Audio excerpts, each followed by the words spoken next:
ఇక ఈ రోజు నాగర్ కర్నూలు జిల్లా ప్రధాన వార్తలు చూసినట్టయితే గత 10 సంవత్సరాల పాలనలో గ్రామాలన్నింటినీ కూడా సర్వాంగ సుందరంగా తీర్చిదిద్దిన ఘనత కేసీఆర్ ప్రభుత్వానిదైతే 2 ఏళ్ల పాలనలో గ్రామాలన్నింటినీ కూడా భ్రష్టు పట్టించినటువంటి ఘనత రేవంత్ రెడ్డి ప్రభుత్వానిదేనని మాజీ ఎమ్మెల్యే మర్రి జనార్దన్ రెడ్డి అన్నారు.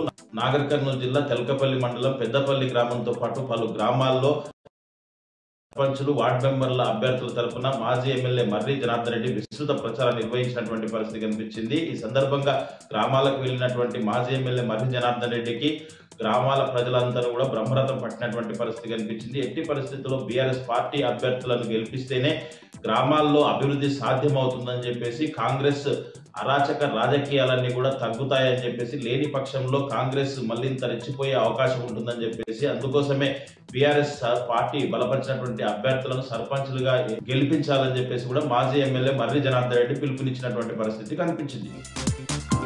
మరొక వార్త చూసినట్టయితే కల్వకుర్తి పట్టణంలో తాళం వేసిన ఇల్లే టార్గెట్ చేస్తూ దొంగలు రెచ్చిపోయినటువంటి పరిస్థితి కనిపించింది.